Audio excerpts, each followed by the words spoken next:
ఉద్యోగాలు రేపుతానంటే ఇక్కడ పర్మిషన్లు ఎవరు కావాలంటే వచ్చి వెళ్ళండి, మీరు తెలంగాణ వచ్చి వెళ్ళండి కానీ పర్మిషన్ ఆయనే చెప్పాడు. తెలంగాణలో పవన్ కళ్యాణ్ వెళ్ళి పోటీ చేయమని గురి ఎవడు ఆపుతాడు?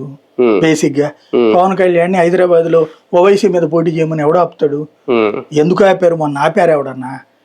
మనం ఊరికినే ఒక డ్రామటైజేషన్. నారా లోకేష్ గారికి లైన్ క్లియర్ చేయడం కోసం ఇంత సభలు ఇంత హడావుడి వీళ్ళందరినీ ఢిల్లీ తీసుకెళ్లి కూర్చోబెట్టి అంటే మెప్పించే ప్రయత్నం ఒప్పించే ప్రయత్నమే జరుగుతుంది తెర వెనక. ఏదో జరుగుతుందని ఒక ఎమోషన్ కావాలి. ఇప్పుడు బయోసిక్ ఏమైపోయిందంటే 2 ఏళ్ల పరిపాలనలో వచ్చేటప్పటికి పెట్టుకున్న ఆశలు తలకిందులు అవుతున్నాయి.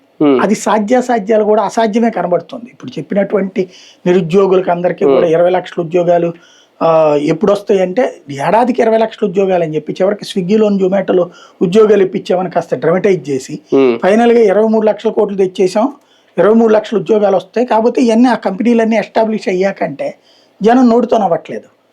అదే సందర్భంలో కొత్త పథకాలు చెప్పిన వాటిలో వచ్చేటప్పటికి 100కి 90% ఫెయిల్యూరే కనబడుతున్నటువంటి ఇలాంటి సందర్భంలో ప్రభుత్వ వ్యతిరేకతని చంద్రబాబుకు వదిలేసి అనుకూలత ఒక ఎమోషన్ ని తను తీసుకొచ్చుకోవాలనుకుంటున్నాడు ఆయన.